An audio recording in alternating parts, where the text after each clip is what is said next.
Desde un primer momento tuve la sensación de que había dado con algo especial, algo por lo que sentía una atracción y que iba descubriendo poco a poco y día a día, ¿no? Les ofrecemos a continuación un interesantísimo documental de la serie Imprescindibles, producido íntegramente por Televisión Española y dedicado a uno de nuestros artistas más originales y con mayor proyección internacional, Chema Madoz. Una copa triangular de vino situada a cierta altura de un cuerpo, pues evoca el pubis femenino, ¿no? En sí misma es un desnudo, ¿no? En todos los sentidos, la fotografía. Fotógrafo con una acusada personalidad propia, Madoz descubrió un mundo de posibilidades a través de la exploración de los objetos, creando imágenes icónicas, siempre en blanco y negro, de gran fuerza y sugerencia. A partir de combinaciones de objetos y formas, Madoz deja entrever un universo poético de gran poder metafórico. Premio Nacional de Fotografía en el año 2000, muy demandado a nivel internacional también para ilustrar campañas, con un currículum de exitosas exposiciones a sus espaldas, descubrimos al propio Chema Madoz como ser humano y por supuesto como artista. Una cosa muy bonita de Chema Madoz es que es un artista que vende y que gusta y que es un arte contemporáneo muy accesible. Todo el mundo lo puede entender, aunque después, cuando pasas un poco esa primera lectura, su obra, sus imágenes tienen muchas capas. Nuestros compañeros Ana Morente en la dirección, Rosa Pérez Roa en la realización y Pedro Fernández Vara como director de fotografía construyen un muy apreciable trabajo de gran valor divulgativo que nos pone en contacto con el excelso creador y su obra. Sin duda, un tributo a una personalidad desbordante como artista, humilde y cercano como ser humano.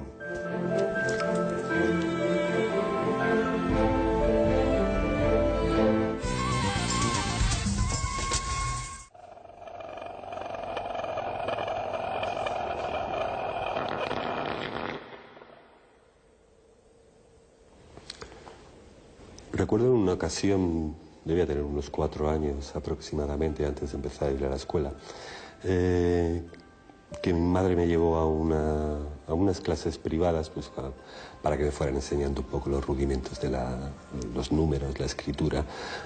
Y eran unas clases que daba una mujer en su propio piso, en una cocina. Y el día que llegué allí a las clases ya los niños habían comenzado. Había una pequeña mesa en la que ya estaba acopado todos los asientos, todos los sitios.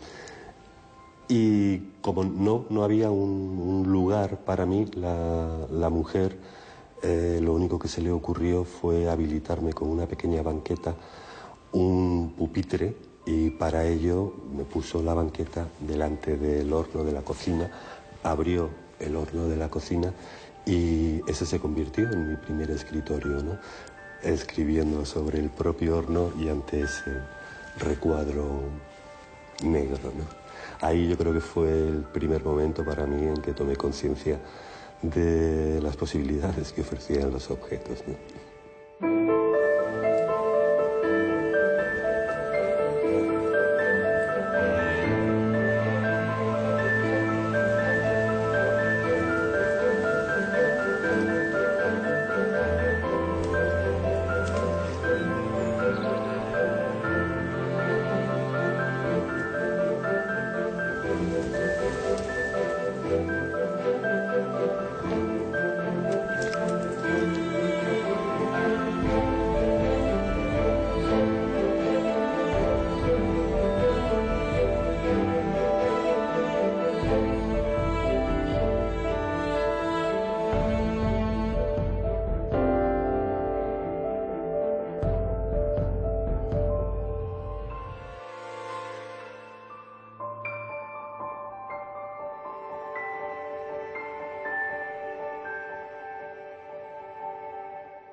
se trata de un poeta, ¿no? En el sentido de vidente, que ve más allá, está descubriendo lo extraordinario dentro de lo cotidiano. La mirada de Chema es una mirada absolutamente propia. Y muchas veces se piensa en un artista qué es lo que le puede definir, qué es lo que le hace especial, y es precisamente que tenga una voz propia. Pues es igual que sea en China, en Marruecos, en Chile, en Estocolmo o en España, que la gente le fascina e inmediatamente empieza a llegar la gente. Unos se lo cuentan a otros, otros a otros, y es una multitud permanente. Octavio Paz decía que todo poeta y todo artista nace con una lira en una mano y un puñal en la otra para matar al maestro. Y yo creo que Chema seguro que no mata al maestro porque es incapaz de meter el cuchillo.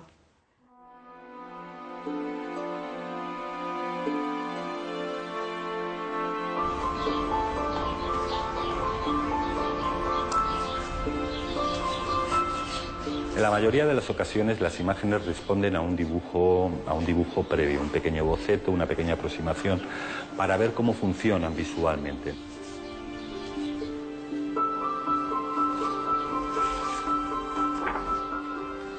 No tengo mano para el dibujo, ¿no? Entonces, al final, cada vez que hago uno de ellos siempre me deja una insatisfacción inmediata, ¿no? Pero bueno, vamos, que un poco para lo que es y para lo que lo utilizo me cubre la función perfectamente, ¿no?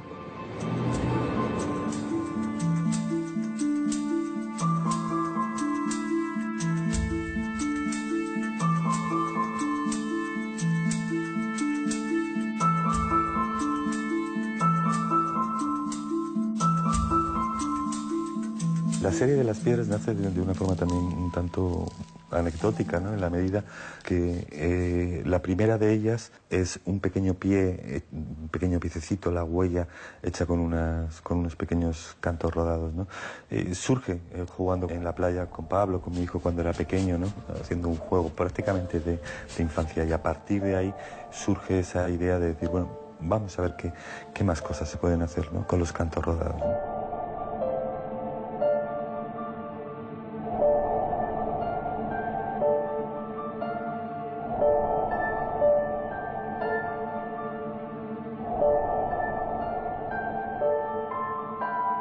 Dejar a tu propia mirada, ¿no? Desprovista de cualquier intención, te devuelve a un territorio que está muy cercano, ¿no? A ese arranque que todos hemos tenido en la infancia, ¿no? Me venía a la cabeza ahora, hablando de esto, de esa idea de agujerear el cielo para que a través de esos agujeros poder ver las estrellas, ¿no? Son imágenes que al final son casi como recurrentes, ¿no? En la medida, yo creo que había una greguería también de Gómez de la Serna que se sorprendía de que los gatos tuvieran un corte en la piel justo a la altura de los ojos, ¿no? Como si no tuviera ese corte, esos ojos hubieran quedado cubiertos con la piel, ¿no? Está esa capacidad de poder sorprenderte por las cosas más evidentes, el poder entenderlas desde un punto de vista distinto, ¿no? La mirada contagiosa de Chema Amados, sí. Yo en algún momento he intentado hacer fotografías como si fuera un discípulo de Chema Amados, ¿no? Homenajes. Como trabaja con tal economía de elementos, pues parece muy asequible, ¿no? Su estilo. Aquí, por ejemplo, las vías del ferrocarril se convierten en la pulsera de un reloj. La velocidad del tren evoca el paso del tiempo, ¿no? Esta foto tan singular, ¿no?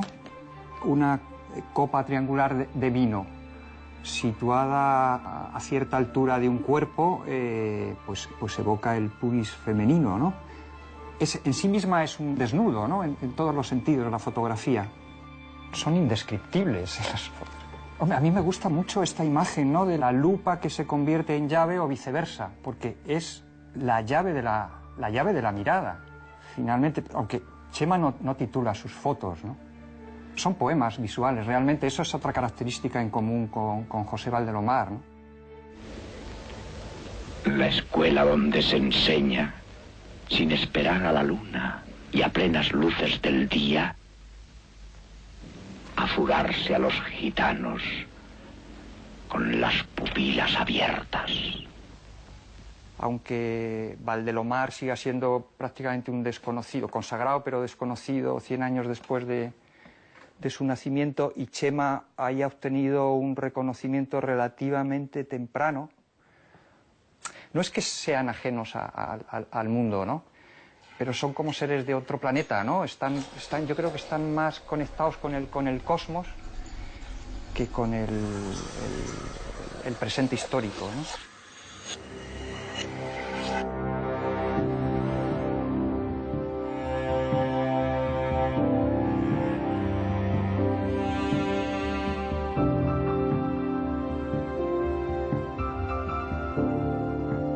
Yo creo que todos en algún momento hemos visto alguna gotita de lluvia que nos ha podido sugerir el que estamos ante una perla, una especie de eso, sí, como de joya chiquitita, ¿no? El ver una gota de agua brillando, ¿no? Es atractiva, está resuelta, cerrada en sí misma, ¿no? Emite luz, brilla. Entonces, tal vez la diferencia aquí está en el modo de poner en evidencia esa sensación, ¿no? Saltas a otras imágenes como esta, que es una intervención en un espacio natural, jugando también con esa idea un poco del absurdo, que mientras las piedras lo que hacen es de ponerte a salvo. Aquí el camino a seguir sería el de ir metiendo los pies en un charco tras otro, ¿no? Los lápices eran como un objeto como optimista, ¿no? En la medida de que tenías un pedazo de lápiz tremendo para escribir y una gomita de borrar, o sea, ya presuponen que vas a tener un margen de error así a la hora de utilizarlo. Y dices, no puede ser. O sea, esto me parecería como mucho más real, ¿no? Pocos aciertos y muchos errores.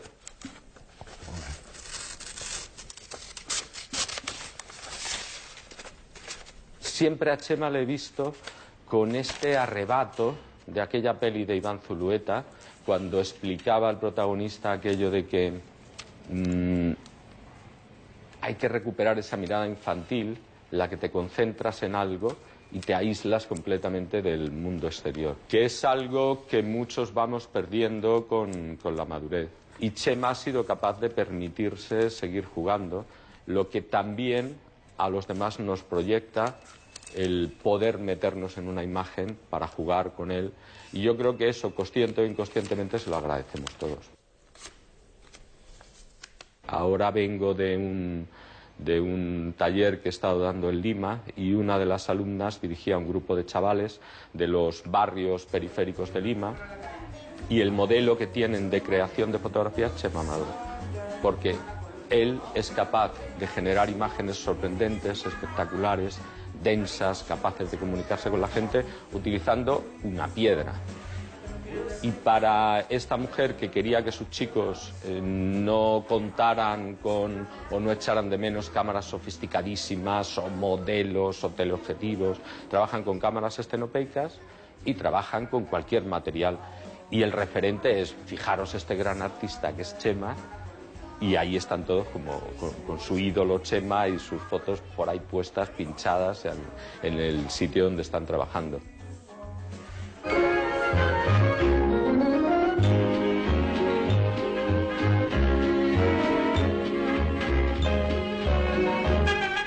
Por lo pronto, observen cómo la jugada va a terminar en gol. Y de los buenos. Jugaba al fútbol, sí, no, me encantaba. Me encantaba jugar al fútbol. Siempre me aburría mucho verlo, pero me encantaba jugar, ¿no? Hasta poco antes, te recuerdo, de ir a Mili, ¿no? Ya con lo del ejército eso ya supuso un corte radical, ¿no? Estas son fotos mías de pequeño, también en Pamplona. En Pamplona pasaba prácticamente los veranos, ¿no? El ir allí y encontrarte con todo aquello que no tenías en Madrid, ¿no? Podías ir al monte, podías ir al río. Y nada, esto debe ser la primera casa donde yo vivía al poco de... Bueno, esto es prácticamente recién nacido, ¿no? Yo recuerdo que no teníamos ni agua dentro de la casa, había un pozo fuera. ahora mismo, si siguiera viviendo allí, debería estar viviendo en medio de la M30, ¿no? A la altura del tanatorio, que era una zona que en aquellos años, pues bueno, era prácticamente un descampado, ¿no? Y había como viviendas salpicadas, ¿no? Por allí, ¿no?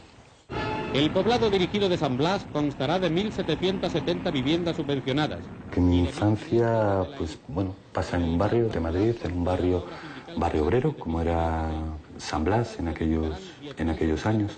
Un barrio que se había formado un poco de aluvión, ¿no? En la medida de que eran todo parejas jóvenes que se habían trasladado a vivir allí. Y entonces, bueno, pues salir a la calle era algo tremendamente divertido, porque claro, estaba una super población de niños, ¿no? No se han olvidado las instalaciones infantiles, con toboganes y otras distracciones para la chiquillería. Esta es una foto también de mi madre, de mi padre, de joven. Son sorprendentes estas fotografías, ¿no? Que ahora miras con el paso del tiempo, haces cálculos y dices, debería tener 20 y tantos años, ¿no? Y bueno, no sé, hay algo curioso, ¿no? Siempre es como de otra generación, ¿no?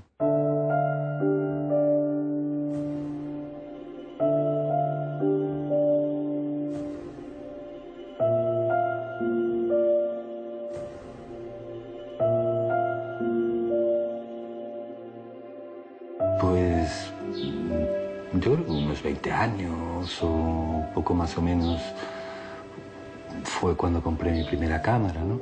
Recuerdo que lo que quería comprar era un equipo de música y subieron los equipos el equipo que yo había visto y no me llegaba el dinero, ¿no? Entonces iba a salir de viaje y decidí que me compraba una cámara para el viaje y ya estaba. Pero yo creo que ya desde un primer momento tuve la sensación de que había dado con algo especial, algo por lo que sentía una atracción y que iba descubriendo poco a poco y día a día, ¿no?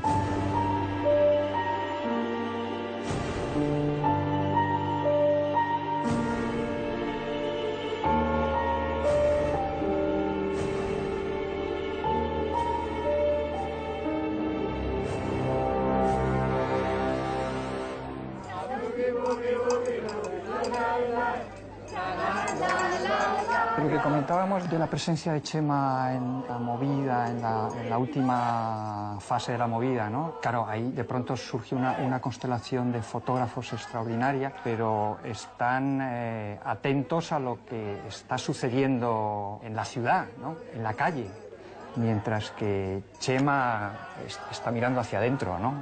Es verdad, es compañero de viaje. Pero es sin duda el fotógrafo menos representativo de la movida madrileña. Yo creo que sí, que Chema Amados perteneció a la movida, porque la movida tenía muchas caras y evidentemente hay unas que son mucho más famosas y finalmente más espectaculares. O sea, Chema lo que no es un hombre espectacular, digamos, él como persona es un hombre muy comedido, muy discreto, muy humilde. De tal manera que él pone su obra delante y su personaje está muy, muy lejos de la representación, digamos. Y en ese aspecto, pues chocaba con el espíritu de la movida, que era más bien así como de traca, traca, traca, todos dando la cara y saliendo lo más posible y apareciendo en todas partes. Pero Chema sí estaba ahí. Chema estaba ahí, además en una función extraña, porque en aquel momento trabajaba en un banco, es decir, que estaba ahí como detrás de una ventanilla o cosa parecida. Pero finalmente estaba empezando ya a producir. Comienzo a hacer exposiciones a partir del 85, de una forma, digamos, un poco más seria, si se puede llamar así. Y para mí se produce ahí como una especie como de desencuentro, ¿no? Evidentemente, pues entre la vida que llevo en aquel momento, que estoy trabajando, pues para una empresa con la que no siento ningún tipo de afinidad y que, bueno, pues que era un trabajo que a mí se me convertía en una especie de calvario, ¿no? Yo creo que debía estar todo el mundo eso, harto de escucharme, ¿no? Deja eso y prueba a ver con la fotografía, ¿no? Yo la primera vez que lo vi me dejó impresionado. Estábamos en Surexpress, en la revista, y aparecieron aquellas fotos que eran como unos antebrazos con unas sombras de plantas que se convertían finalmente en venas, o una tijera que cortaba una voluta de humo. cosas de esas que me parecieron, vamos, o sea, como la aparición de algo que no había visto jamás y que me pareció de una sensibilidad y de una, vamos, algo mínimo y maravilloso. Y efectivamente luego me sorprende su capacidad de permanecer en ese mundo, ¿no? Y de seguir generando y siempre con esa finura y esa actitud, ¿no? Esa actitud es la palabra.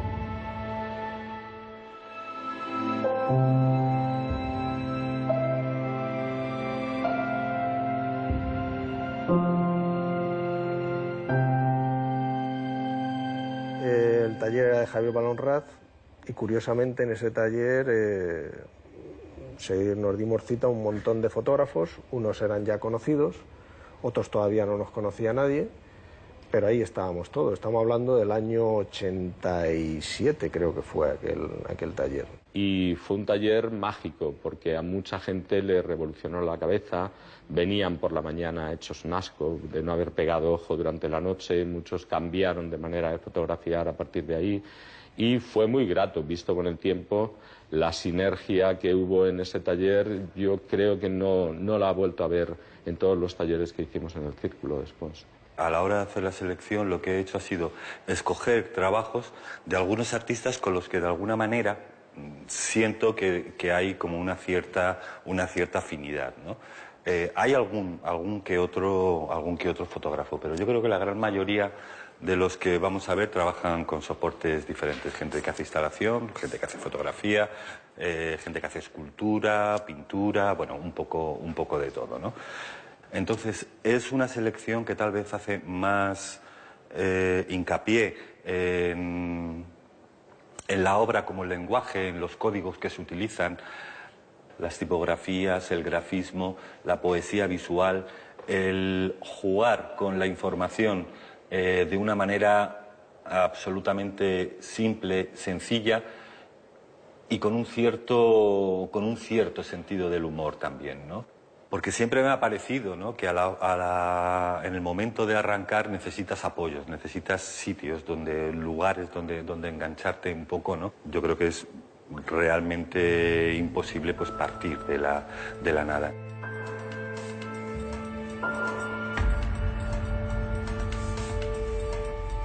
A posteriori también es cuando tomo conciencia de que en realidad todos estos personajes que aparecen en las imágenes, pues casi de ninguno de ellos aparece el rostro, y si aparece el rostro aparece con los ojos cerrados, ¿no? Y al final ninguna de esas personas que aparecen en las imágenes está aportando nada propio, nada suyo a la imagen. Entonces aquello me lleva a pensar que a lo mejor sería más interesante intentar prescindir de las personas y ver qué es lo que se podía hacer sin ellas.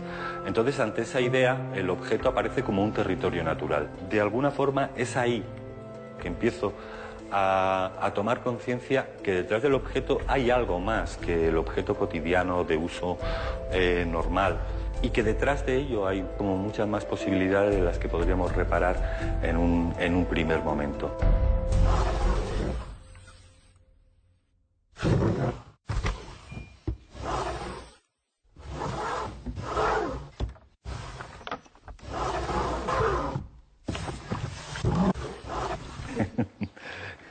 Los objetos tienen una procedencia muy diversa, ¿no?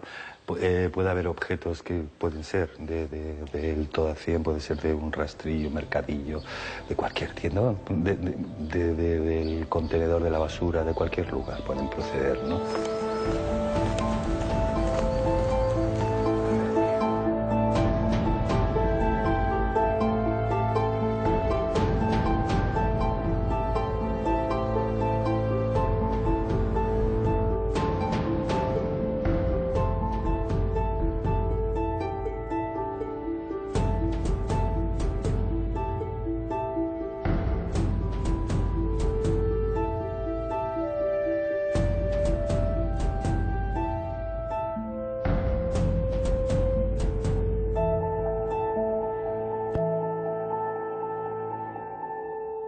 Ahí. Multiplicar por 23 por 13. Te brinda un poco la ocasión de tropezarte con objetos que han perdido han perdido ese carácter de múltiple que tiene el objeto, ¿no? Te encuentras con piececitas que han pasado a ser únicas, ¿no?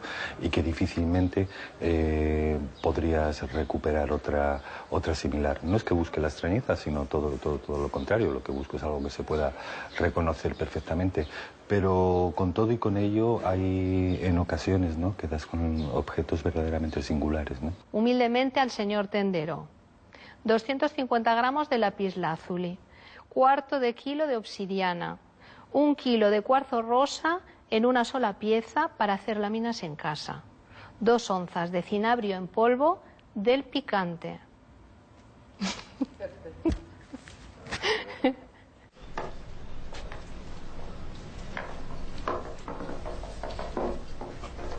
La relación con los objetos que pueda tener Chema o yo o otras personas que estamos muy próximos a ese mundo del objeto, nace de mirar las cosas de otra manera, ¿no? Se diría, ya no sabía, es difícil decir, no sé si lo he adquirido, lo he aprendido o ya lo tenía a mí. Es decir, las cosas se aprenden o te adhieres a ellas cuando están en ti sin estar formuladas. Es decir, cuando tú lees un texto teórico o así, si lo entiendes es porque ordena aquello que ya está en ti. Si no está en ti, te sabe a ruso, o sea, o chino. Entonces, en la mirada lo mismo. Es decir, los objetos, hay un aprendizaje y hay un tiempo, pero vas viendo eso como, pues no sé, un tapón se puede convertir, pues no sé, en un champiñón, que es un ejemplo tonto, pero es ver la capacidad de transformación de los objetos. Es una limitación en la medida de que estás marcando un campo de acción muy concreto, que por un lado se entiende o se supone en un primer golpe de vista como algo bastante limitado, pero ahí se produce un efecto curioso, ¿no? Casi de juntar el microcosmos y el macrocosmos, ¿no? De una mirada casi como de asomarte a un microscopio y entrar en una idea de realidad o de naturaleza muchísimo más amplia de lo que pudieras haber supuesto en un primer momento, ¿no? El objeto creo que es un mundo que no se acaba. Hay millones de objetos, con lo cual, fíjate si hay posibilidad de que te sirvan de soporte a ideas y a metáforas. Creo que la sensación que he podido tener o que tengo en ocasiones es de estar ante algo que es realmente inagotable, ¿no?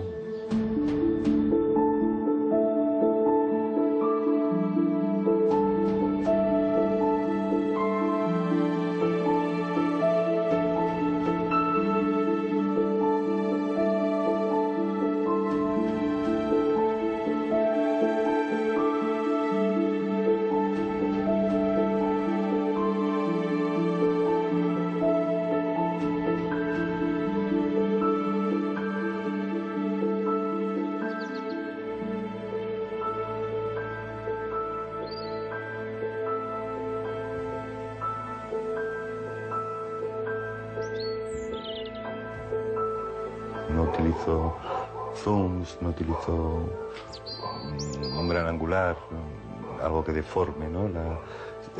Utilizo un objetivo normal que en definitiva es la forma más cercana a cómo veríamos nosotros. Y básico, como digo, en la medida de que tan solo pues eso, hay una cámara, un trípode y un fotómetro para medir la luz, ¿no? Siempre me ha interesado utilizar los mínimos elementos posibles, ¿no? Igual que en las fotografías hay muy pocos elementos, también el equipo, digamos, que es partícipe un poco de esta idea o de esta filosofía, ¿no? De intentar sacar el máximo partido al mínimo de elementos, ¿no? Para mí es curioso que me pregunten en muchas ocasiones el por qué el blanco y negro, ¿no?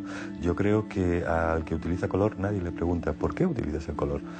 El blanco y negro siempre me ha parecido que marca una cierta distancia también con la idea de la realidad. Eso es algo que está también presente en cada una de las imágenes.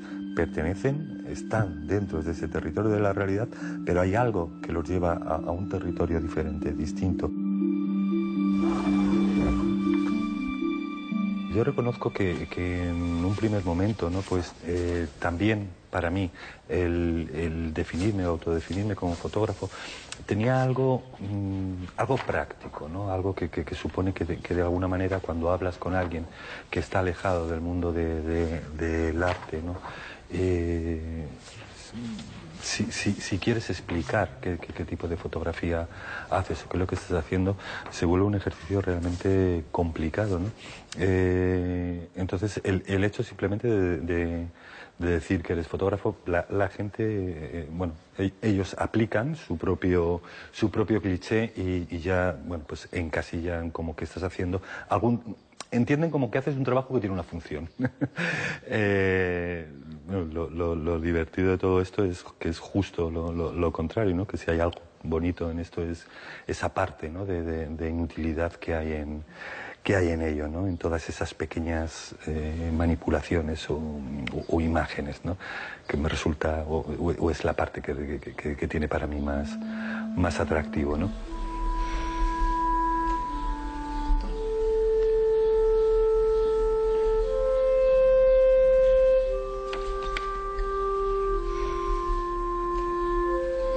Él positiva, él sabe positivar perfectamente. Él lo que me entrega es una copia a un tamaño pequeño, tamaño 24-30, 30-40, y lo que tengo que hacer es igualar lo que él ha hecho.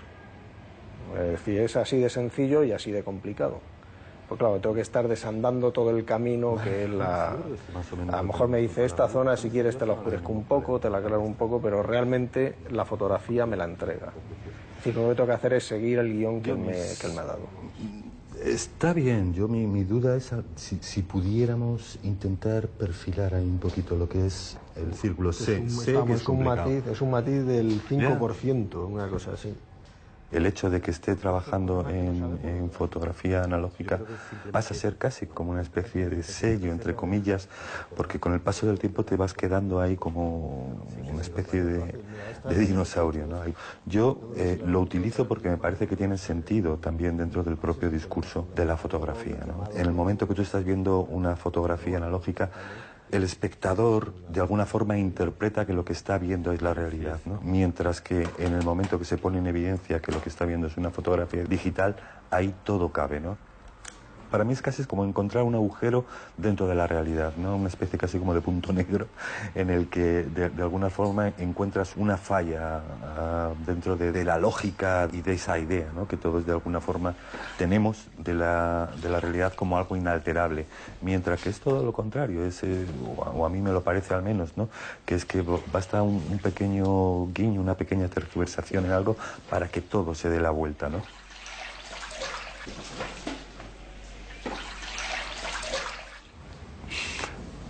Vale. ¿Cómo la ves? Bueno, siempre se me hace un poco complicado esto de valorarlas así metida en agua, ¿no? Con lo que varía luego. La verdad que yo, no sé, tiene buen aspecto, ¿no? Reservasteis, ¿no? Toda esta zona. Hombre, lo hemos podido. Lo único, a mí lo que no me gusta es esta esquina. Esta esquina me da la sensación de que, a pesar de lo que suba, se va a quedar un poquito corta.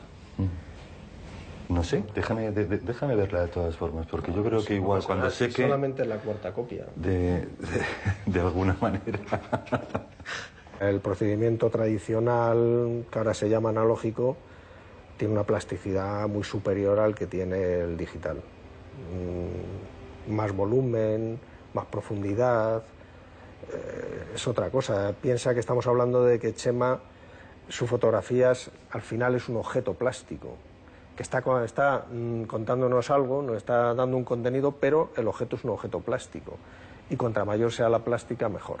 Entonces yo entiendo que el trabajar con analógico tiene mucho sentido en la obra de Chema.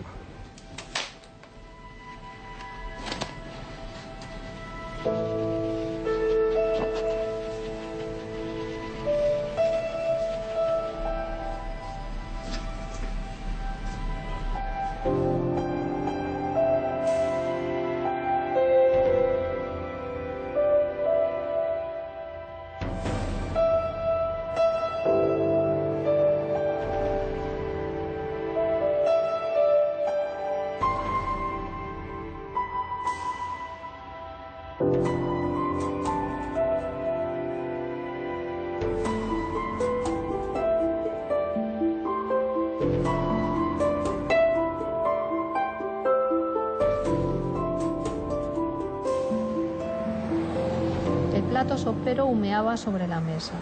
Conté hasta 10 y hundí en él la cuchara que después llevé a los labios. Todo parecía en orden. Sin embargo, cuando me disponía a empujar la sopa por el último arco del paladar, hacia la garganta, en el mismo instante en el que tomaba impulso para tragar, sucedió un prodigio. En la sopa se hirvió una presencia, un sabor encarnado. El ave que había sido sacrificada para dar sabor a aquel caldo, el ave que había sido desplumada, deshuesada y había hervido en él hasta desaparecer por completo, invirtió el camino de la disolución y comenzó a condensarse, a desandar el caldo de regreso a la materia, hasta que de pronto se hizo carne. Así lo reconoció la cuchara al posarse sobre el mantel. En Madoz hay elementos que se repiten porque tienen una enorme capacidad simbólica, por una parte, y luego de establecer metáforas visuales. Y uno es el libro, y la metáfora es, digamos, el esqueleto de la poesía, ¿no? Y él todo lo que hace son metáforas visuales. Y por eso también Madoz es un fotógrafo sugerente para los escritores, porque, claro, a cualquier escritor le das una foto de Madoz e inmediatamente tiende a reescribirla, a interpretarla o a generar sus propias imágenes a partir de lo visto, ¿no? El novelista zurdo forzó a su mano derecha a escribir aquella página crucial y solo al libro confió su secreto.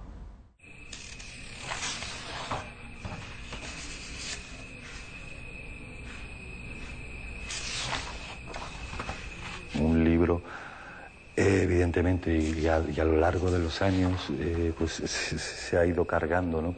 Culturalmente, con todo un simbolismo, con toda una serie de significados, aparte de lo que es el objeto en sí, ¿no? Que ya es como depositario un poco de todos los posibles mundos imaginarios, ¿no?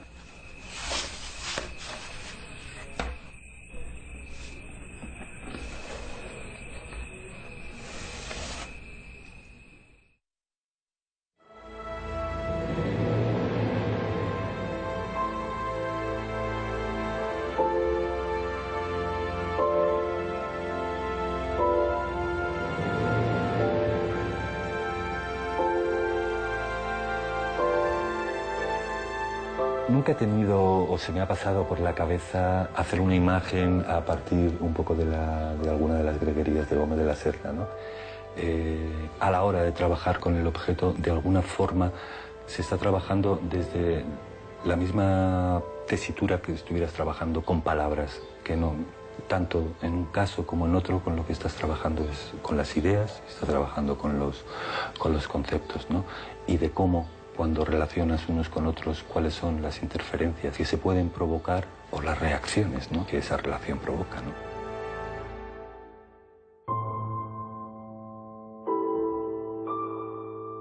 Me encuentro a gusto, ¿no? Con esa similitud que en determinado momento se puede establecer entre algunas de las imágenes y los haikus, ¿no? En la medida de que me parece que es una manera de construir el poema de una delicadeza absoluta, hay una brevedad, hay una intensidad, hay una forma de dejar esa lectura también abierta hacia el propio espectador, ¿no?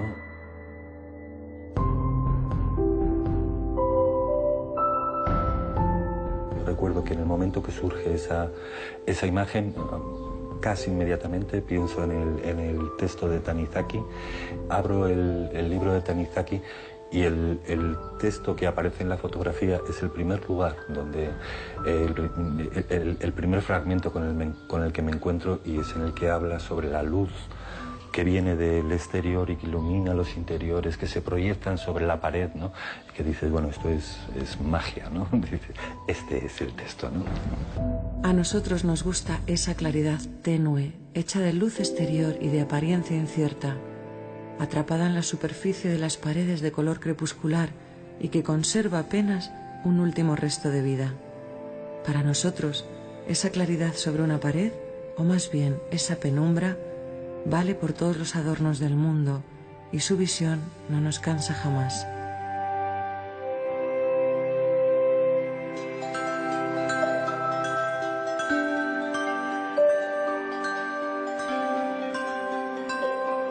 De Brossa siempre he guardado un recuerdo muy particular y muy especial, ¿no? No fue hasta el 92, 93, algo así, ¿no? que le organizan una exposición en el Reina Sofía y voy allí y me encuentro con su trabajo, ¿no? Para mí supuso un shock casi, ¿no? El encontrarme con alguien que desde los años 60 había estado trabajando en torno al objeto, ¿no? Yo no sé si está por aquí. Bueno, no, este no es el catálogo del Reina, ¿no? Es una edición posterior, ¿no? Era todo un personaje, Brossa, ¿no? Y con un trabajo absolutamente, bueno, que abarca, pues bueno, todo tipo de expresiones, desde el teatro, la poesía visual, bueno, no sé, muy abierto. Brossa influencia a mucha gente, incluso sin proponérselo, o incluso muchas veces hay gente que a lo mejor no conoce casi nada de Brossa y trabaja en esa dirección. Brossa, que tiene metáforas visuales muy brillantes, el acabado, como él era un artista plástico, es decir, aunque pues a veces le quedaba muy bien, a veces alguien le ayudaba, y los resultados no siempre son una maravilla. Se quedan una idea muy buena y plasmada regularmente, ¿no? No es el caso de Chema, por supuesto. Chema es de una perfección siempre, o sea, también como cualquier artista, pues hay veces imágenes mejor resueltas o metáforas mejor resueltas que otras, pero nadie está siempre en el 10 absoluto, ¿no? Y no fue hasta unos años después, y luego ya como por pura casualidad, ¿no? A través de un amigo común, de Fernando Belver, le regaló pues un librito que yo había editado hace poco y que habíamos presentado allí en su taller, y le regaló el libro a Brossa, ¿no? Vio el libro y de alguna manera ocurrió algo parecido, ¿no? O sea, un poco que la misma sorpresa que había tenido yo con su trabajo le ocurrió a la hora de ver el libro, ¿no? Yo generalmente no recuerdo nada, quiero decir que sí, que tengo muchos años en blanco porque por mi forma de vida, ¿no? Lo que sí sé es que un día Chema Madoz y Joan Brossa se encontraron en Casa Patas. Y me acuerdo que el que supuestamente era amigo de Joan Brossa era yo, pero quien salió de la comida siendo amigo de Joan Brossa fue Chema Madoz. ¿Por qué? Por esa conexión que tenían, ¿no? En esa comida, cuando casualmente, porque Chema nunca lleva nada encima, nunca enseña nada, nunca dice nada, llevaba unas fotos que acababa de revelar, se las enseñó a Brossa. Brossa se quedó encantado. Incluso hicieron un libro juntos y fue como un flechazo. O sea, nunca he visto dos heterosexuales masculinos llevándose tan bien durante una comida, un aperitivo y un café, como he visto a Joan Brossa y a Chema Madoz.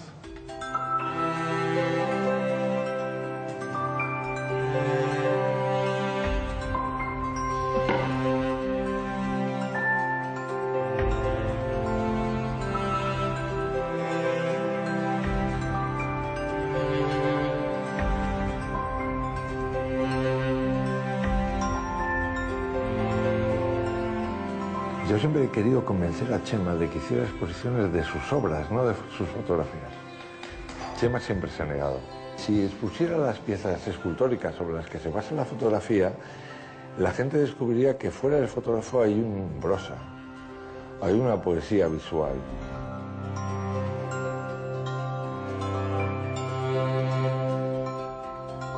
Creo que salvo en la exposición que yo recuerde, salvo la exposición que hizo Telefónica, que hizo un montaje con escaleras imitando una tela de araña, y una puerta que hizo que eran notas de música sobre un pentagrama, creo que Chema no ha expuesto nunca sus piezas. Son imágenes que salen de la fotografía, ¿no? Y esas imágenes se crean antes de fotografiarla.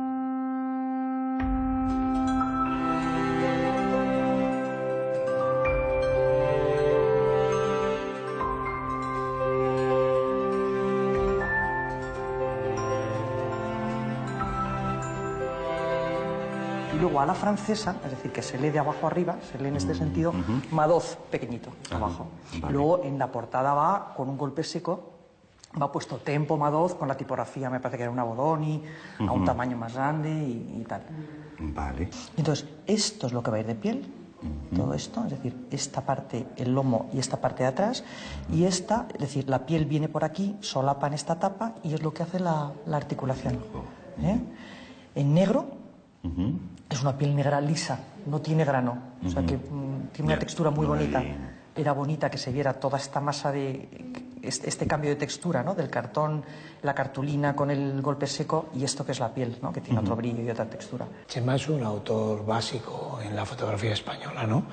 Y cuando lo consideras desde el punto de vista editorial, más allá de que hagas o no exposiciones con él, tiene un lenguaje, tiene una narrativa, tiene un discurso que lo hacen imprescindible, ¿no? Yo creo que Chema es un autor muy literario en su manera de fotografiar y que un libro de Chema es una obra en sí mismo, no necesita para nada una exposición para que te apetezca tenerlo, te apetezca verlo, ¿no?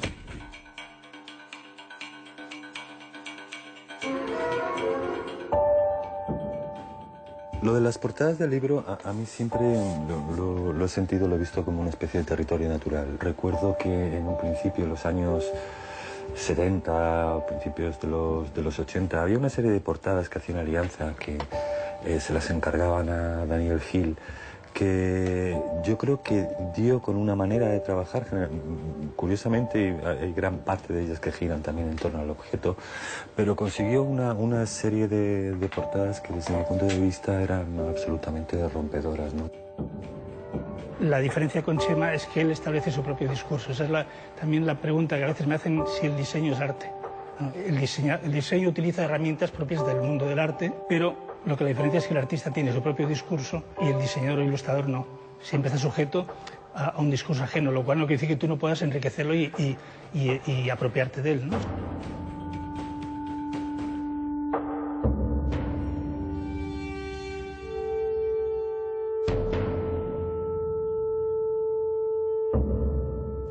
Recuerdo que hubo un momento que sí que contactaron de algunas agencias de publicidad y que querían que hiciera algún tipo de trabajo para ellos. A mí la publicidad es algo que hago con cuentagotas, entonces me llamaba la atención porque te enviaban lo que querían que hicieras, ¿no? Y, sí, entonces, ¿para qué me llaman?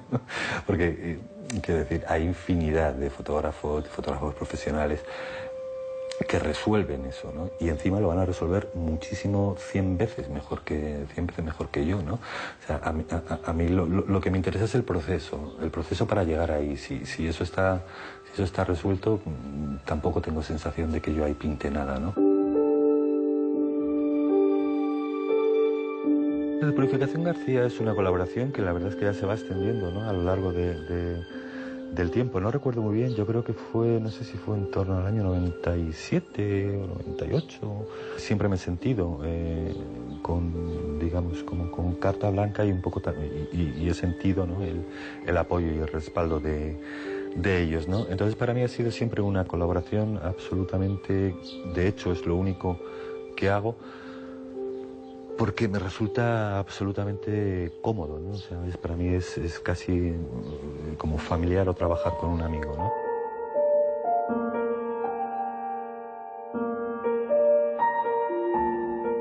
Nos gustaba muchísimo, conocíamos el trabajo de Chema Madoz y enseguida contactamos con él y hemos tenido siempre muy buen rollo, muy buena complicidad. Y él nos ha hecho también ver las cosas de diferentes puntos de vista, ¿no? Hacer de la moda algo como hace los objetos cotidianos, pero los transmite con esa sensatez, con esa limpieza, con esa... que se acerca muchísimo, digamos, a lo que queríamos transmitir nosotros en la moda, ¿no? Que fuera algo cotidiano, pero con un plus de algo de poesía, algo de cariño, algo diferente, ¿no?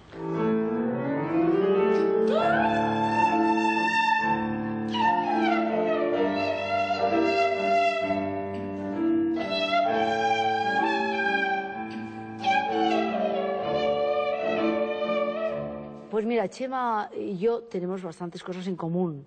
Ese amor por las cosas, aspectos, situaciones u objetos cotidianos, aparentemente vulgares, sin nada extraordinario que decir, pero justamente tenemos esta capacidad de darle otra lectura. Ese cómo, que esto también lo tiene Chema, esta concentración de lo esencial, una presencia él con sus grises y sus negros y sus blancos, que no sale de ahí, fíjate qué potencia, ¿no?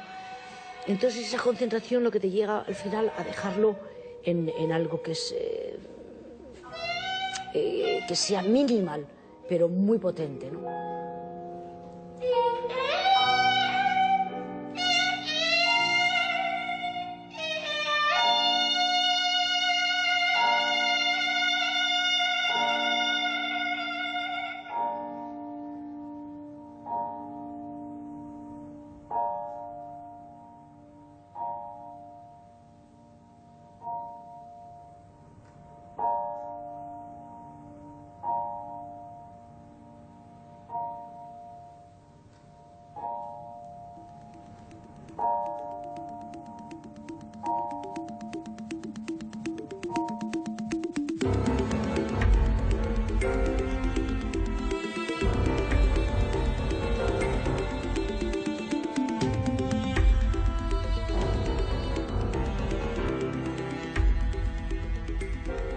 A estas edades en las que uno ya por la mañana cuando se levanta empieza a sentir que le duele un hombro, le duele la espalda, las rodillas, siempre encuentra en un tema como este de la cantante brasileña Celia Duncan un motivo para ver las cosas desde otro punto de vista.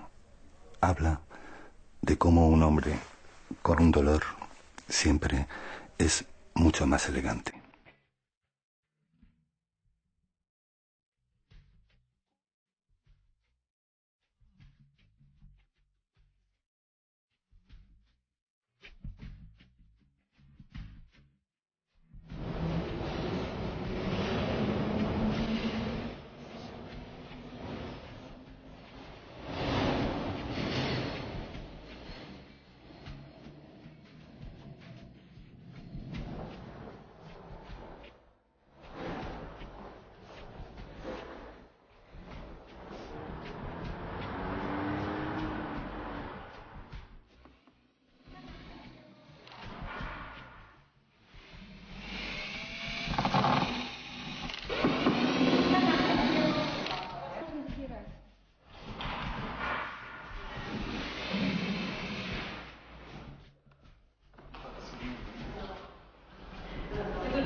Hay como una parquedad en las imágenes, hay una mirada también pues como muy monástica casi, ¿no? De imágenes que se desenvuelven en un territorio ajeno un poco, ¿no? Al ruido, a todo lo que nos rodea en realidad, ¿no? Y yo creo que eso es algo que al final cala, ¿no? También en la propia imagen, ¿no? Y que se transmite. Y yo creo que, bueno, pues que el espectador también percibe, ¿no? Esa sensación.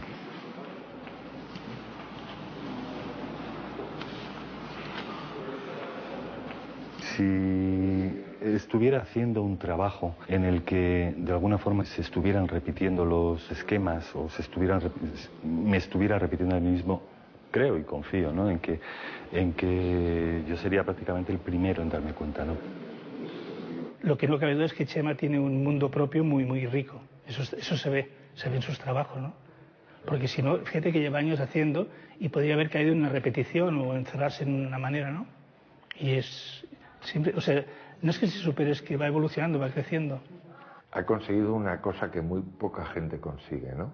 Y es ver una foto y saber qué es de Chema Madoz. ¿Por qué tendría que cambiar y empezar? No, o sea, es sencillamente que con ese lenguaje puede decir cosas muy distintas. Eso es lo que le hace, no sé, si es como si dijeran Miró, es que siempre él pintaba manchitas. Bueno, sí, pero ¿qué manchitas? Entre comillas lo de manchitas, ¿no? Chema ha cogido un origen en el que ha empezado con una fotografía muy íntima y poco a poco ha ido creando una serie de objetos con los que todos nos identificamos. Pero nos identificamos después de verlos. O sea, esa es la gran dificultad. O sea, que parece como si tirara de un pensamiento que todos tenemos y nos lo enseñara. Entonces, eso que para la gente puede confundirse con facilidad, para mí realmente es arte, ¿no?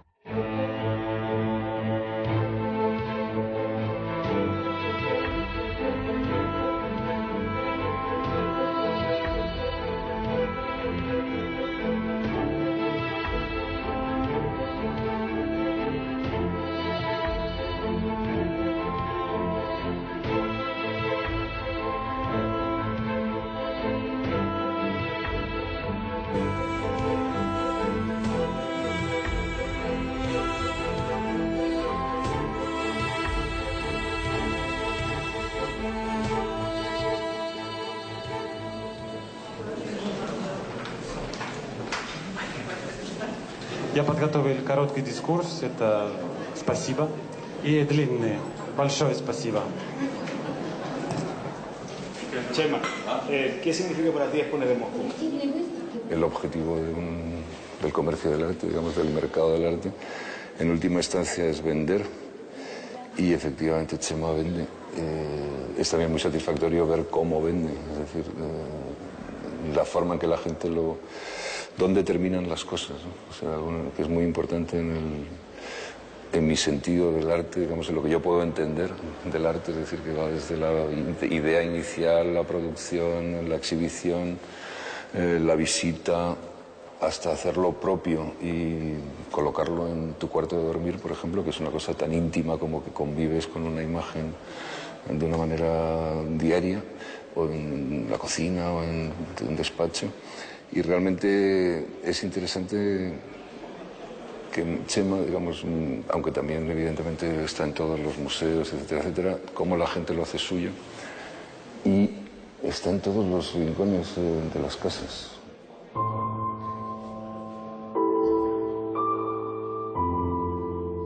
Me gustaría pensar que una imagen o una fotografía mía es algo con lo que yo podría convivir con ella puesta delante y no 3 días después fuera algo que diera como por sabido, ¿no? El que quedara ahí todavía, ¿no? Un cierto pozo de atractivo, de misterio, algo que me invitara a seguir conviviendo con ella, ¿no?